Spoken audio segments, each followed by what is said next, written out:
Dagda agus Fáilte. Hi and welcome. It's John O'Sullivan from the Irish Pagan School, and we're having a chat today. And well, I think it's fair to give content warnings up front. It's one thing we actually practice in our Irish Pagan School community, particularly over in our Live at Fives, is this idea of consent and consent communication.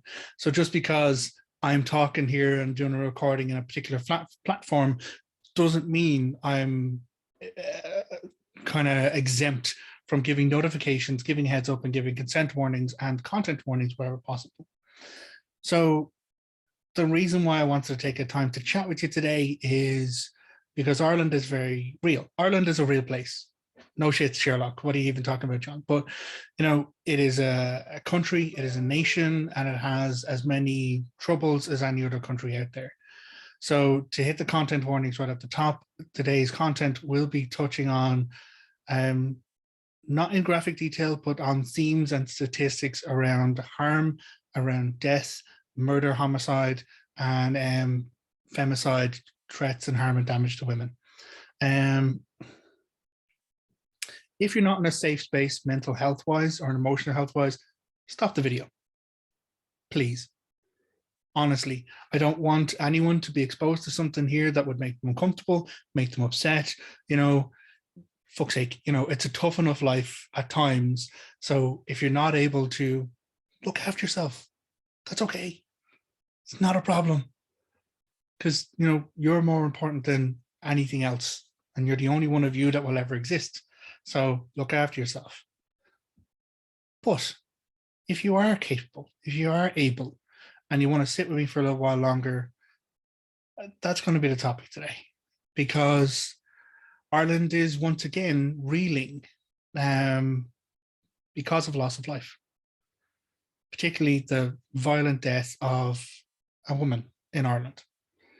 So Aisling Murphy was her name, and she was a national school teacher. Now this is kind of what we know as primary school teachers. So it's the early forms of education that we have in Ireland. Like you go into school about 4 and you stay in primary education till you're about, well, let me do the math, about 10, 11, and then you move into your secondary or high school level of education if you need to compare it.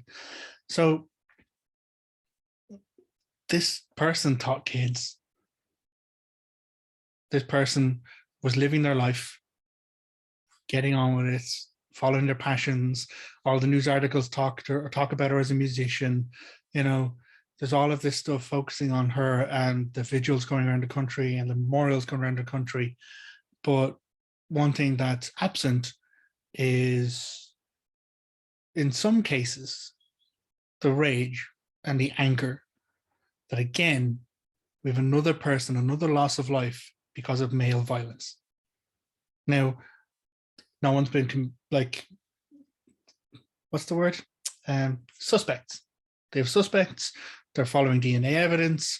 You know, they're kind of chasing down. No one's been charged with it or held like legally committed of the crime, or like, you know, so that's still all there to be done. But statistically speaking, we have to acknowledge the fact that there's a larger kind of impact of male violence in Ireland. And I'm talking about Ireland, okay?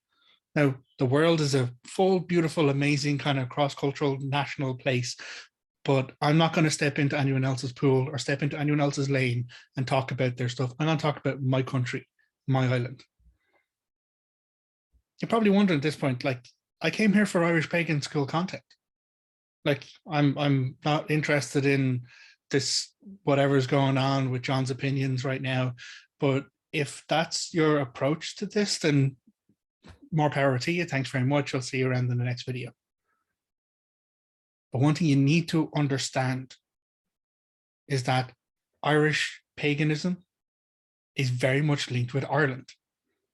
Ireland is a country, it's a nation, it's a living, growing kind of stuff. Like it's an organic, continually moving forward nationality or ethnicity, and if you want to look at it in that way. And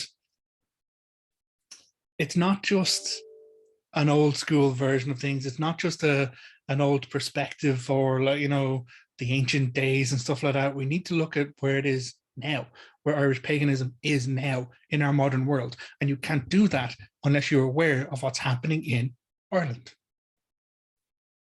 So what's happening in my island is people are grieving. People are hurt. And I'm angry. Not many people see me angry. I don't do outbursts of rage anymore. Well, thanks to my healthy balance of spirituality and my emotional well health and my personal delving into myself in regards to counseling and, getting my head right around my own kind of stuff, I'm able to be angry in the right directions. And so my anger now is cold, it's calculated, and it's very, very specifically targeted. What I personally refer to as righteous anger. I won't get angry about anything unless it's right to be angry about it. And I'm wearing my t-shirt today. My t-shirt here says, ignorance may be bliss, but it's also no excuse. I designed this t-shirt specifically because far too many times people are like, well, it's not in my wheelhouse. I don't know about it. I don't have an opinion on it. It's not an excuse.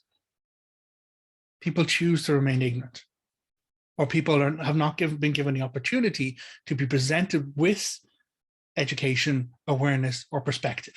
All right. So I'm not going to say ignorance is a 100% choice, because we don't know what we don't know. But if you're not open to exploring that, if you're not open to learn more, to actually figure out where your blind spots are, where your biases are, then you're choosing to stop here at ignorance being bliss. But that doesn't mean you have an excuse to ignore the facts going on, or to have an opinion then if you're choosing to ignore the facts. And so I'm going to touch on some stuff. I'm going to touch on some statistics and facts, because I am very much aware I am a white middle-aged male. In fact, I'm a cis-het white middle-aged male. Everyone listens to me because patriarchy. And so if people listen to cis-het white males, then middle-aged males, then you will listen to what I say here, and hopefully my information and my perspective will carry, because I will use my voice to speak for those who are not heard. I will use my position and my platform to raise awareness on things that should be fucking raised awareness of and should be talked about. And the thing I'm touching on today is male violence. And males are responsible for male violence. As much as women are disproportionately the victims of male violence in some ways, particularly sexual violence, males are still the people committing it. Now, there are people in the internet who are like, well, males are victims of crime too. Absolutely. Males are victims of abuse too. Males are victims of assault too. Absolutely they are. But there's a disproportionate percentage based on statistics that has to be talked about. So, not all men. Yeah, but far too many fucking men to make it safe for women out there. So I am a man. I am one of the many males in our world. I was raised in the 1980s in North Dublin. I was raised with all of the toxic patriarchy programming of boys don't cry, put up and shut up. Someone starts on you, you deck them. You just go for it. I was raised rough and tumble. But I'm also very grateful for the fact I was raised with predominantly female siblings. I was also raised by a father who was ex-army, who had many siblings as well himself, and a lot of respect for women in his way. And so I was the kid in school who had no problem talking to girls, because girls are just people. But I was this kind of mystical, Sully has all the girls as friends, he's around the girls all the time, he must be gay. No, he's not. He just has respect for people where people are, irrespective of their gender or their perceived gender or whatever, because now we know better. Gender's not a binary. So I did not fall into the danger zones But I'll be honest, I've hands on table. Like there are so many of the pre-programmed stuff that I was subject to. This idea of, well, I'm the nice guy, why do girls always choose the bad guys? Why not me? Because entitlement. Because this perspective that, like, I deserve female attention or female affection.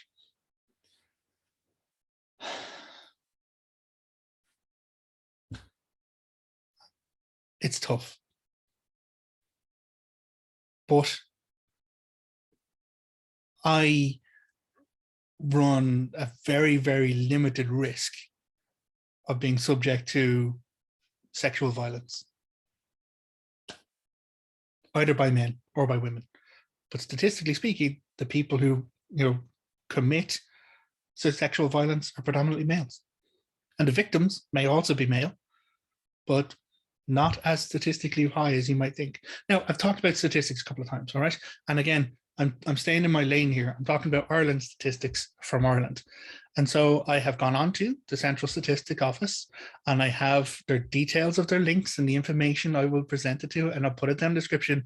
So if anyone is looking to kind of have a conversation, have a dialogue about it, you can check my resources. You can look up the information if you need to. If you think John is just spouting shite, fine, that's your opinion. Great, you're entitled to it. But opinions are like assholes. Everyone has one. And some are more full of shit, some are more full of shit than others.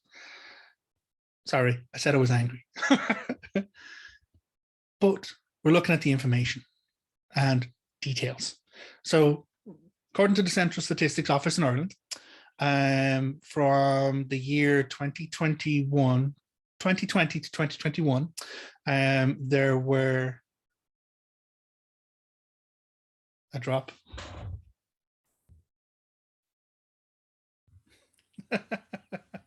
So there was a technical blip right there.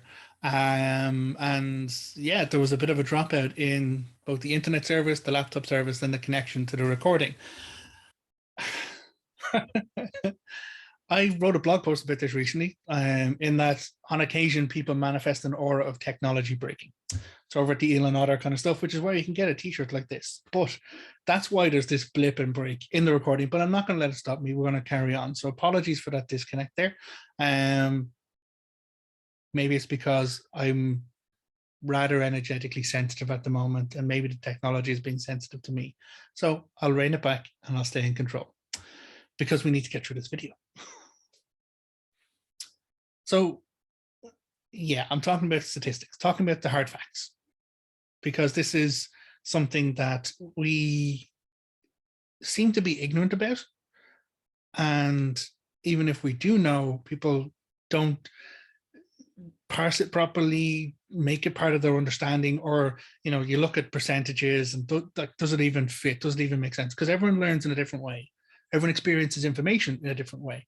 As much as someone might sit down and read an academic paper on percentages and statistics, they might get certain information out of it, but if it's presented to them in a video or an audio fashion, maybe other people will be able to connect with it easier or better or, differently. So I was on the CSO.ie, because I'm not just the kind of person who goes in and just has a rant straight away. I want to make sure I know what I'm talking about. Again, this is my kind of anger. It's that cold, calculated kind of anger, which is why I got to make sure it's right. It's got to make sure it's righteous. And so, according to the Central Statistics Office, in 2021 in Ireland, there were 56 homicides and related offences. There were 3,241 sexual offences, and there were 18,701 attempts, threats of murder, assaults, harassments, and related offences. That's the statistics, that's the facts. Now, compared to the previous year in 2020, some of them went up, some of them came down.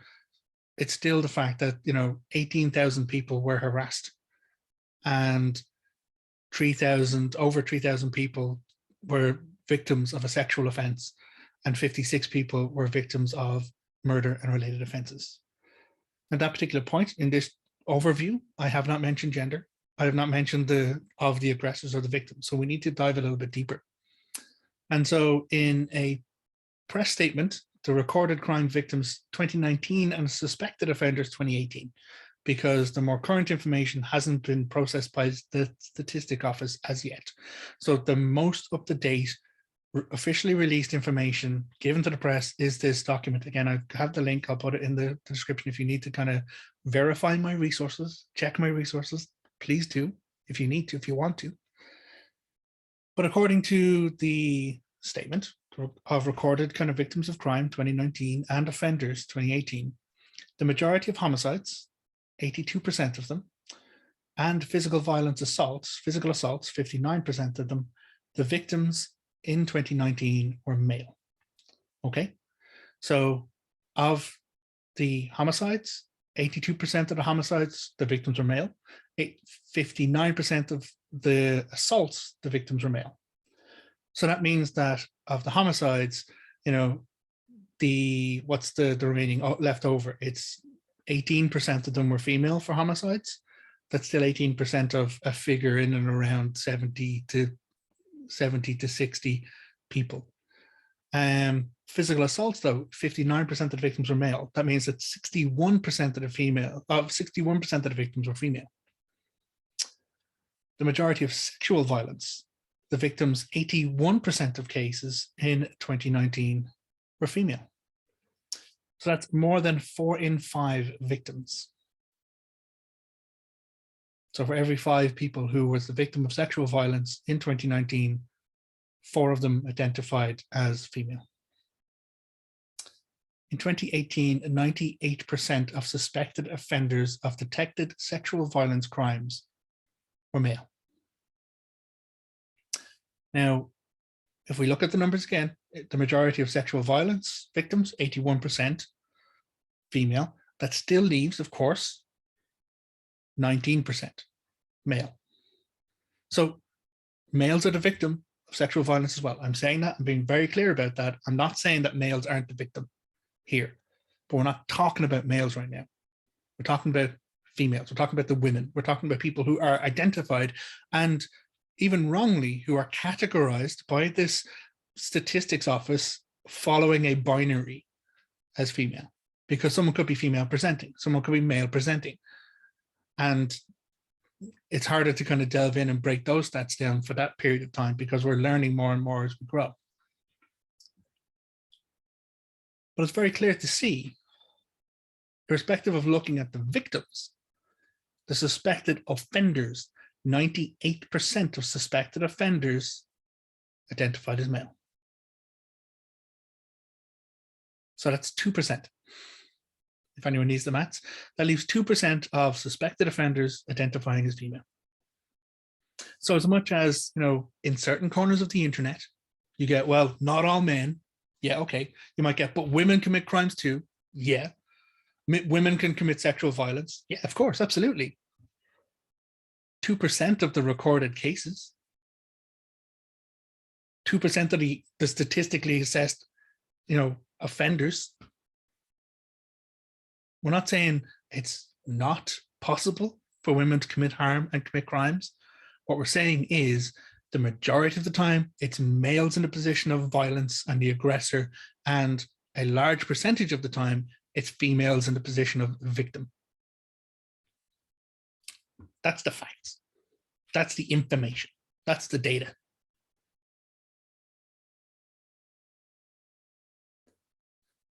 That is unfortunately the truth. And that is why what's happening in Ireland now is just another stepping stone in the ongoing grief of this persistent femicide that's happening.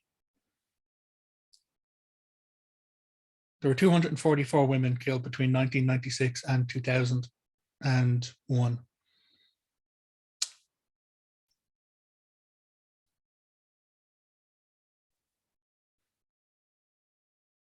According to the information you'll find out there, Ireland is in the top 11 countries, safe countries in the world. Of all the countries in all the world, Ireland is in the top 11 of the safest. That doesn't make it safe. That means it's not as bad as everywhere else. And if we can have a mortality rate or a homicide and related offenses of 76 in 2020 and 56 in 2021.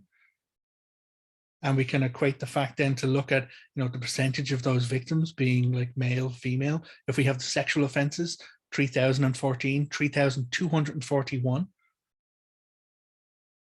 in 2020 and 2021. It's 3,241. And according to the other information we have seen, most of the victims of those 3,241 sexual offenses are female or female presenting. And most of the offenders, suspected offenders, are male or male presenting. Ireland's not a big country. It still staggers me when I go to other countries, when I have the privilege to travel, before COVID times, outside of the country. And you get some crazy statistics, like you could take the entirety of Ireland and put it inside one of the lakes in Canada. It takes 3 hours to drive top to bottom. Oh, sorry, left to right in Ireland, probably about 4 or 5 hours, maybe 6, to go from the very tip of the bottom right to the very top. There are some places in the United States that it takes 3 days to drive across. Ireland is small. But that doesn't mean we don't have a significant problem within our culture, within our nation, of people being hurt, people being harmed. And disproportionately, the people being harmed are women.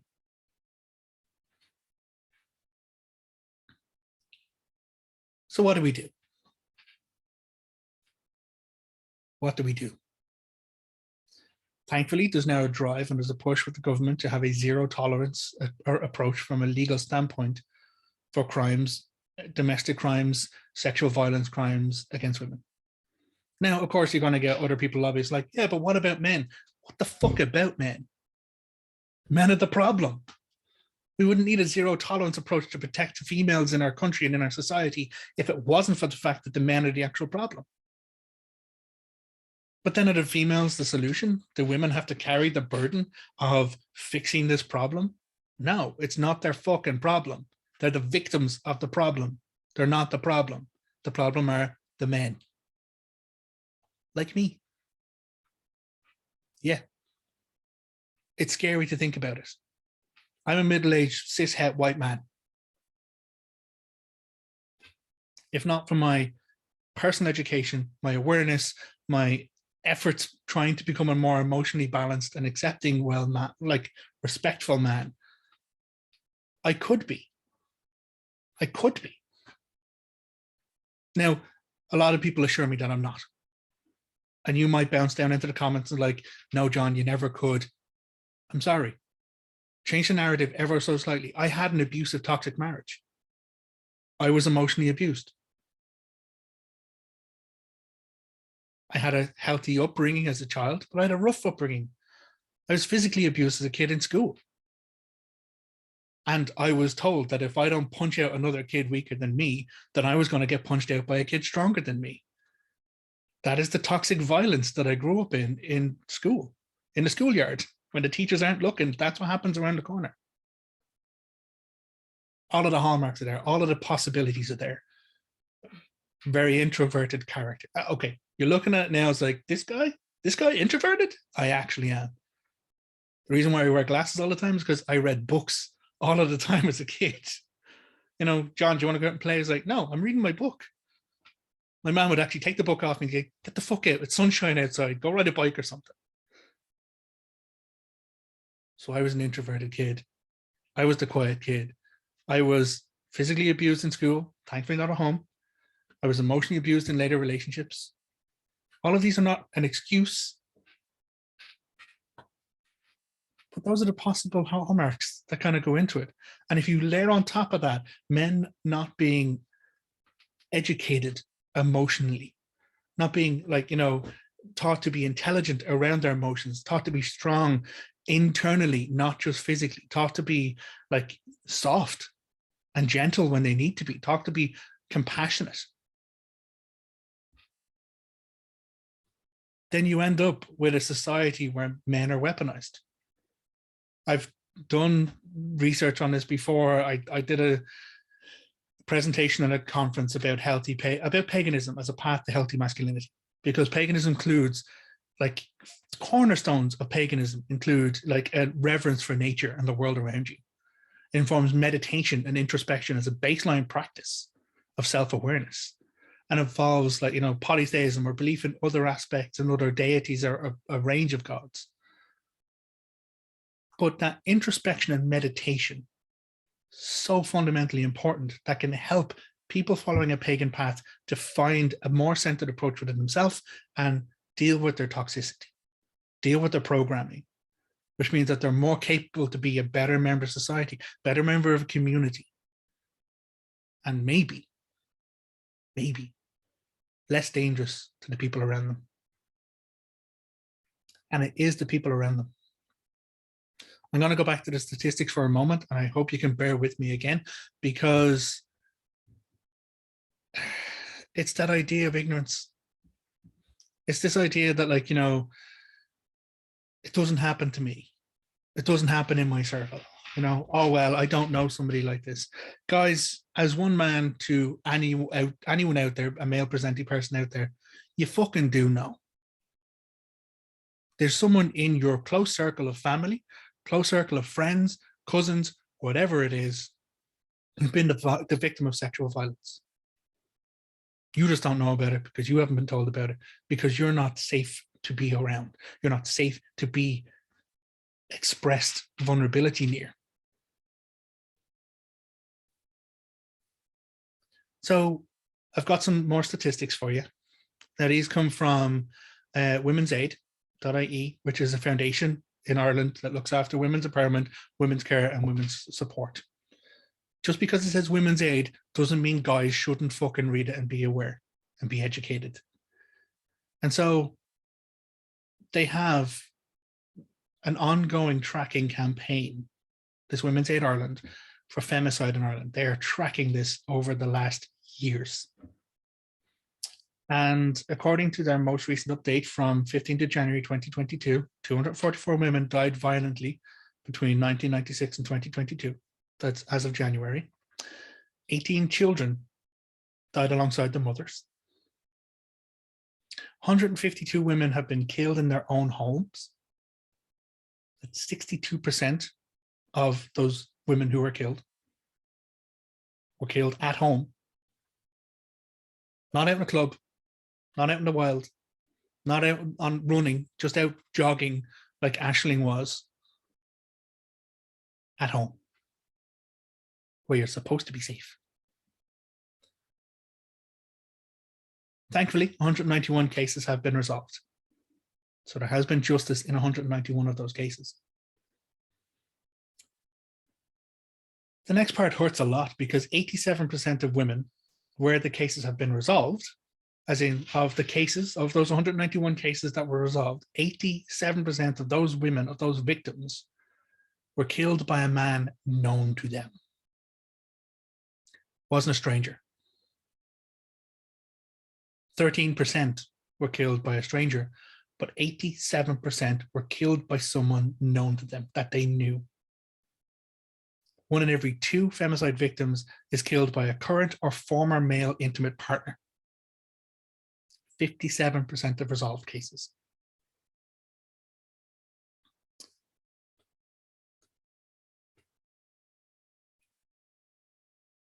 A former intimate partner. This is that males being entitled to female affection. This is that males feeling that, like, they're justified in, their intimacy with another human being. And that when that intimacy is denied them, they're not educated enough, emotionally aware enough, emotionally intelligent enough to look at themselves, to be introspective, to learn from their mistakes, and to move on with their life. No. They are programmed towards violence. They're programmed towards, lashing out, not taking responsibility for their own internal work. And again, women are the victims. It's that idea that women are responsible for emotional labor as well, that men's emotional labor. when a man breaks down and cry, the shoulder he goes to cry on, you know, why isn't all other man?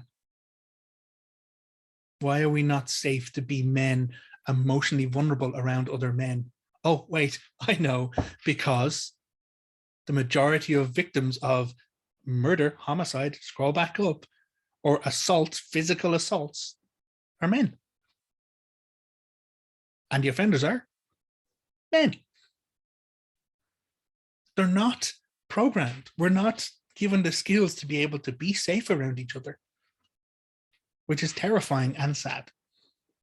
Now, I'm probably losing some of you. It's like, okay, I'm angry. I said it earlier, and I'm trying very carefully to articulate my anger in such a way that it is useful. I am a man, but I will never say not all men, because it's the majority of men. That's the numbers. That's the facts. Men are the victims of violent crime, assaults, yes, absolutely. But they're not the victims of sexual violence. Men are the victims of like murder. Yeah, okay, but they're not like, you know, I'm not saying that there's no conversation to be talking about men and, you know, help and support for men. That is needed. But what's needed for men's support is mental health, emotional health, training, better kind of community, better kind of connection, and a healthier relationship with other men. Men need healthier relationships with men.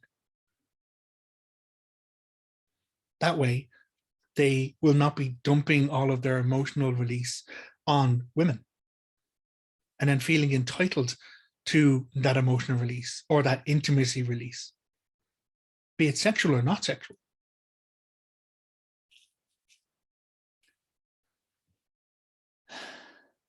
In almost all murder-suicide cases, the killer was the woman's partner. 22 out of 23 cases during that period, 1996 to 2022, murder-suicides where the victim is killed and then the offender, you know, takes their own life. 22 of them were male. And the woman's partner.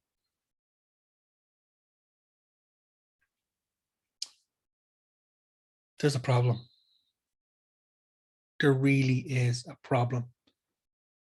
And it's not a woman's problem. It's a man's problem.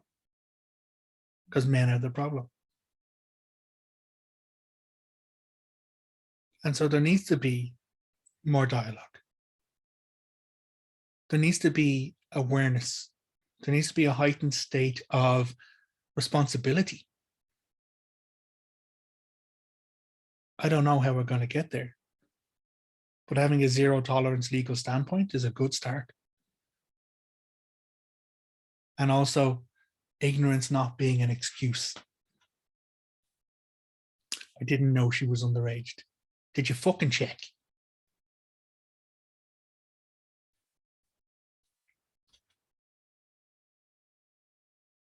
I didn't know she wasn't into it. How much training and consent have you had? Ignorance may be bliss, but it's not an excuse.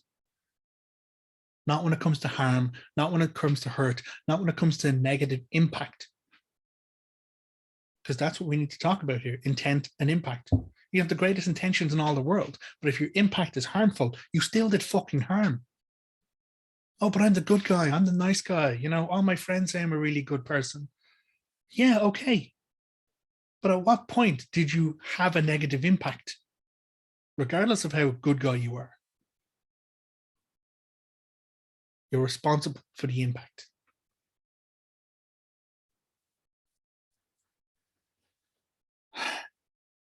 Now, you've been with me for a while. If you have stayed, and I will say thank you very much. I'm very grateful. What I'd like to do is take a moment to address the male presenting people who may still be here. It's on you. It's actually on you. The same way it's on me. It's on me to turn around to my male friends and be like, that's a rape joke. That's not good. That's not fucking funny. It's on me to, rein in my friends, my male friends, when they're making catcally remarks or they're acting harassingly towards anyone, male or woman or female or whatever. Because I'm a middle-aged, cishet white male. Everyone listens to me. It's on you to show disapproval, vocal disapproval, public vocal disapproval. Because dealing with it behind closed doors only gets so much resolved. Collect your friends. Call them up. Call them out. And if they turn out that they can't stand being corrected or told that, hey, victim jokes are not funny. Seriously, can you not act like a stalker? Can you not act like a creep? If they can't take honest conversation from you, then are they really a good friend? Are they really someone you want to be associating with? Because when it all comes down, all said and done, if it does turn into a character witness circumstance, well, he's a good guy. He'd mow your lawn for you, he'd turn up, he'd walk your dog for you. A little bit rapey, but he's a good guy. And that's part of the problem. Friends or family closing rank is like, no, I don't believe he'd ever be able to commit such a thing. No, he's really nice, or he's really troubled. An excuse. You're trying to mitigate harm, impact harm that's already happened. Will it fix everything? I don't know. But it's a good fucking start. This is why I'm doing this. This is why I'm having this dialogue. And yes, I've lost friends over the years because I've been like, that's a rape joke. That's not funny. In fact, one of my supervisors in a job I used to work in made a joke that was told by Frankie Boyle. And I was like, that's a rape joke. That's not funny. And I said it right there on the floor in front of everyone. He flipped his lid at me, shouted me out, cussed me out. I just sat there and I was like, it's not funny. And he's like, yeah, I was told by Frankie Boyle. And I was like, wasn't funny then either. Later on, he came to me and was like, listen, I understand where you're coming from. I appreciate if you had taken me aside and we had dealt with it quietly. Now, sometimes a quiet step to the side, a quiet kind of conversation can fix a problem. Other times, you need to be overt about it. And so show your disapproval. Don't just let it slide. Because if you let it slide, you're complicit. So many of us think, oh, well, no, I'd never harm anyone. I'd never, murder anyone. I'd never commit sexual violence against someone. And my friends wouldn't do that.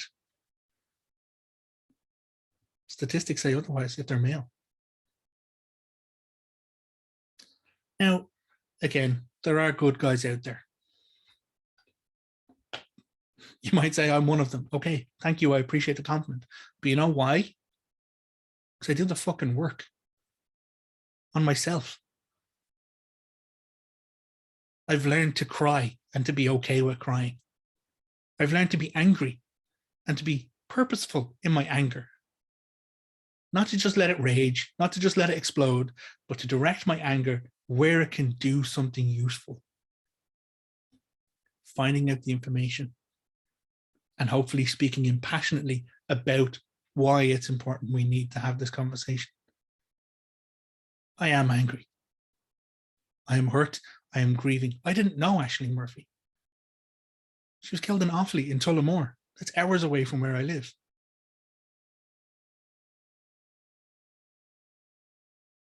But I don't have to know her. Because there's far too many people in our country who are dying because of this toxic male problem.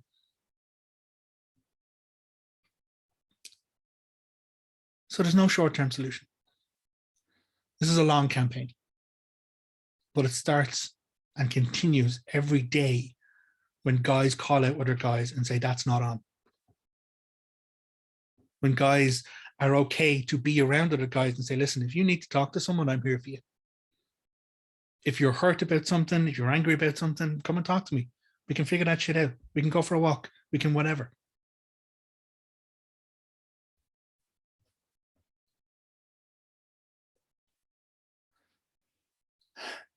Ireland is in the top 11 countries that are safe in the world. Go us. Still doesn't make it safe for women.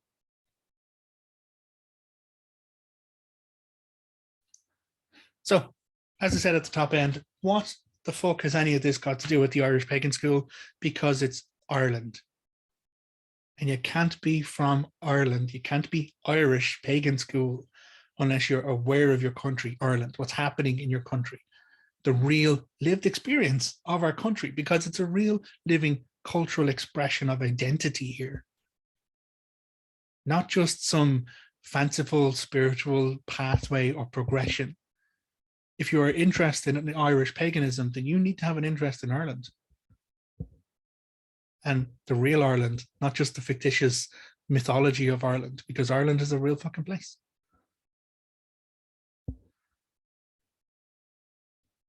Thank you. Thank you very much. Obviously, I've gotten myself back under control because we're not seeing any more technical glitches mid-video. But I really feel hurt and moved by what's happening for every female presenting person in my country. Not just the ones that I'm related to, not just the ones that I'm friends with, not just the ones that I teach in the classes, not just the ones all over the world who I am in some way connected to. All of the, like, there's a problem globally. And it's not a woman's problem. Women are the victims. That's what the details say.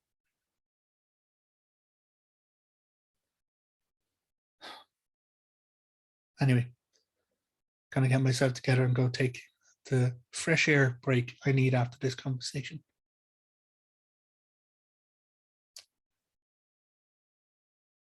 Ignorance may be bliss, but it's no excuse. Hopefully those words resonate.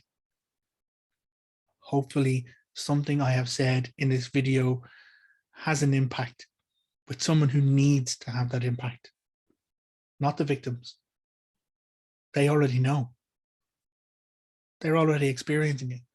They're the ones who get catcalled walking down the street. They're the ones who kind of can't walk through a parking garage without having the keys nearby in hand.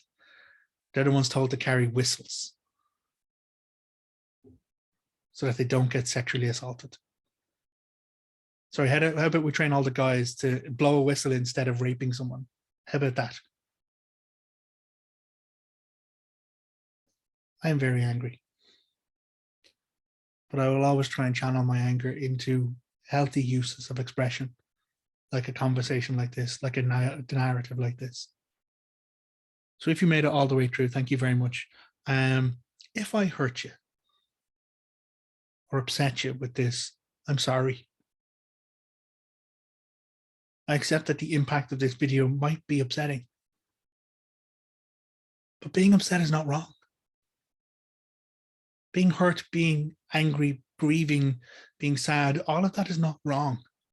That is just part of the human condition. That's part of who and what we are. We're emotional beings as much as we're physical beings, intellectual beings, and spiritual beings. We're emotional beings too. And if the impact of any of my words have hurt you, I accept responsibility for that. And I'm really sorry. But I won't apologize for the content because the content is important. The knowledge, the awareness, we have to talk about it. Guys need to be made aware of it by guys.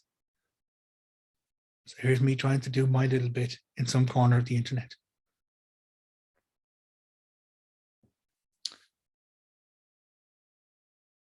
I won't ask for likes and subscribes. You know, all that kind of stuff. That's not what this is about. This isn't me pushing a platform.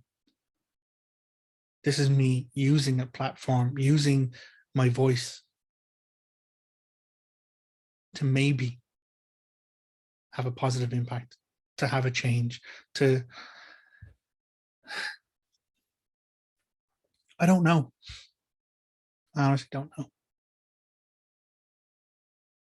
But if I don't do something, if I don't try, then I'm part of the problem. If I don't make an overt stance of where I stand as a man in this world saying that shit's not right, the harm we do to female and female presenting people is not right, as men,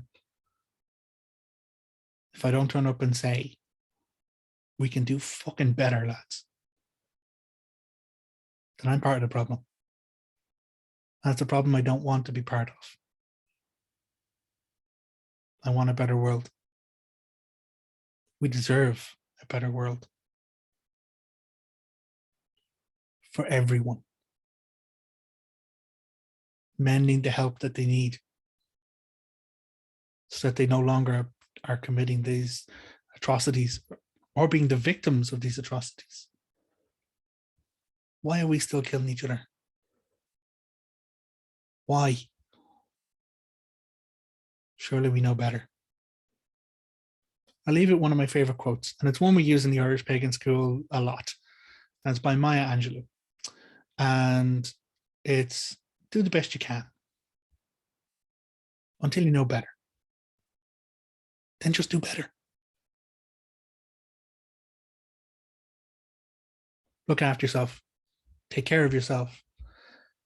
Remember you're a unique expression of humanity in this existence, and the world will be lessened without each and every one of you. Until the next time, take care and salon. Goodbye.